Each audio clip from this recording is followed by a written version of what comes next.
Assalamualaikum warahmatullahi wabarakatuh. Perkenalkan, nama saya Novia, saya dari kelas TLM. Di sini saya akan menjelaskan penjelasan bagian-bagian tubuh dan fungsi serta hasil ekskresi tubuh. Pertama adalah bagian kepala.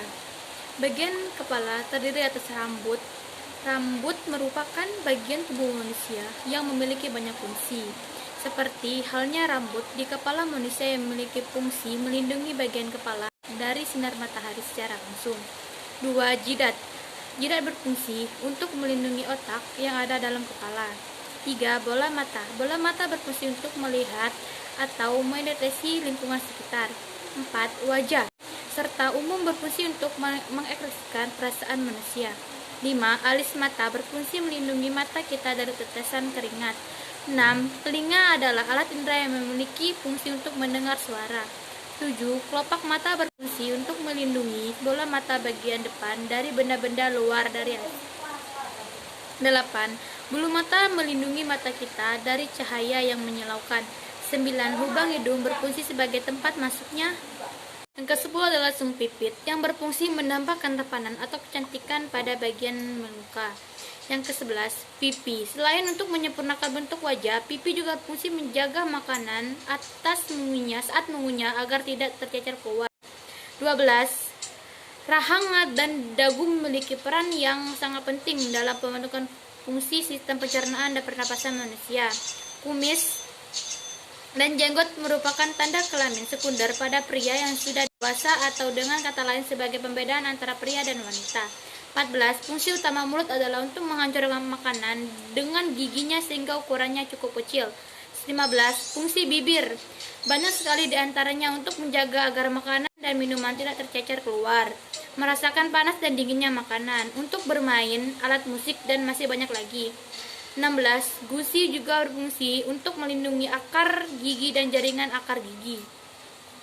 Dan B adalah bagian atas. 1. Terdiri dari 1. Leher. Leher untuk memompa kepala dan melindungi tenggorokan.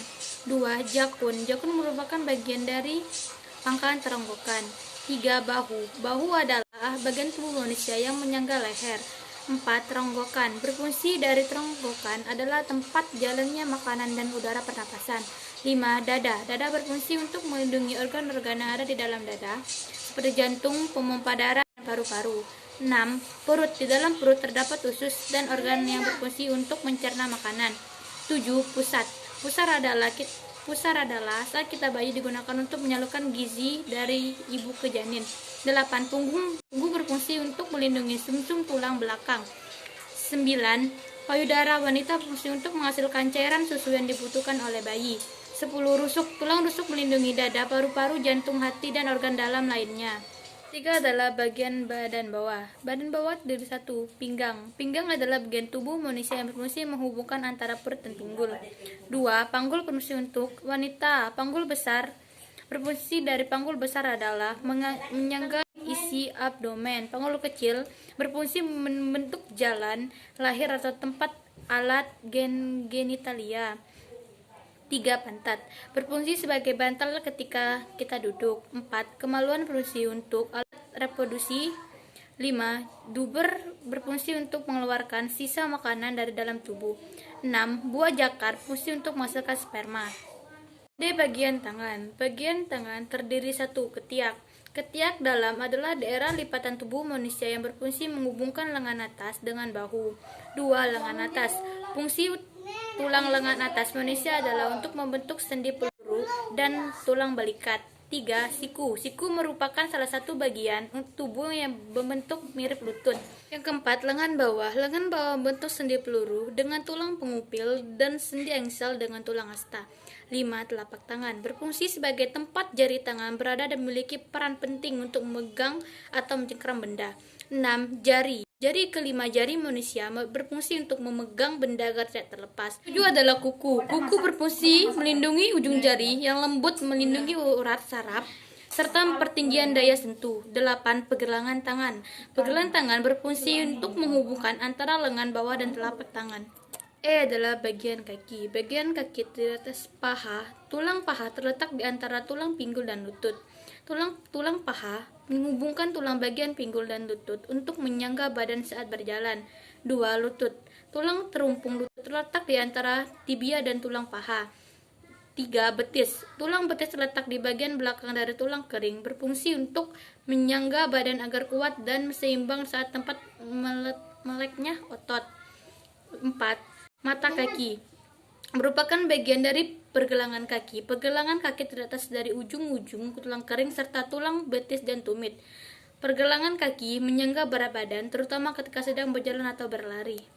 Adalah telapak kaki. Tulang telapak kaki terletak di antara tulang pergelangan kaki dan tulang jari kaki. Telapak kaki berfungsi sebagai pijakan saat kita berjalan. Yang keenam, punggung kaki atau kura-kura berfungsi sebagai pijakan saat kita berjalan seimbang. 7. Tumit mempunyai tugas besar untuk menyangga berat badan, terutama ketika sedang berjalan atau berlari. 8. Jari kaki. Jari kaki begitu dominan ketika kita sedang berjalan di tempat yang licin atau tanpa alas kaki. Jari kaki berfungsi untuk mengekram tanah yang dipijak supaya tidak terpeleset atau pusingnya seperti rem pada kendaraan. Ekskresi merupakan proses pengeluaran zat-zat sisa metabolisme yang sudah tidak digunakan lagi oleh tubuh. Sisa-sisa metabolisme itu berupa senyawa-senyawa yang bersifat toskis atau racun, sehingga jika tidak dikeluarkan dapat menyebabkan terganggunya fungsi organ-organ di dalam tubuh. Organ-organ yang berperan dalam sistem ekskresi pada manusia meliputi kulit, ginjal, paru-paru, dan hati. Yang pertama adalah kulit. Kulit merupakan lapisan jaringan pelindung terluar yang terdapat di permukaan tubuh. Kulit termasuk organ ekskresi karena mampu mengeluarkan zat-zat sisa berupa kelenjar keringat. Sebagai organ ekskresi, kulit juga berfungsi sebagai alat indera, perasa, dan peraba. Kulit terdiri atas 3 macam kulit.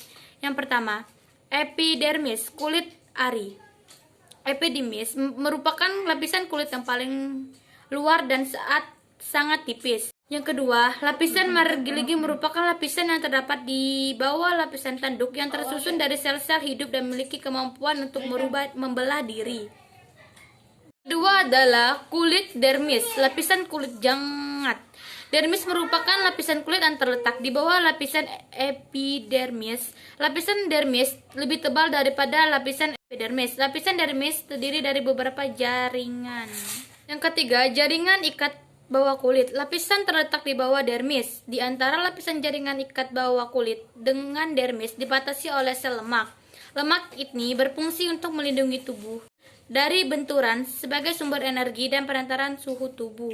Yang kedua adalah ginjal. Ginjal merupakan komponen utama penyusun sistem ekskresi manusia, yaitu urin. Manusia memiliki sepasang ginjal berukuran 10 cm. Letak ginjal di rongga perut sebelah kiri dan kanan ruas tulang pinggang. Ginjal berfungsi untuk menyaring zat-zat sisa metabolisme dari dalam darah, mempertahankan keseimbangan cairan tubuh, mengekskresikan gula darah dan melebihi kadar normal, dan mengatur keseimbangan kadar asam, basa, dan garam dalam tubuh. Proses pembentukan urin. 1. Filtrasi. Proses penyarikan sel-sel darah. Hasil dari proses filtrasi berupa urin primer yang masih mengandung air, glukosa, dan asam amino. Yang kedua, reabsorbasi merupakan proses penyerapan kembali zat-zat yang masih dibutuhkan oleh tubuh. Yang ketiga, augmentasi, proses pengumpulan cairan dari proses sebelumnya. Hasil dari proses augmentasi adalah urin sesungguhnya. Nah, sampai di sini penjelasan saya. Apabila ada salah kata, saya mohon maaf. Wassalamualaikum warahmatullahi wabarakatuh.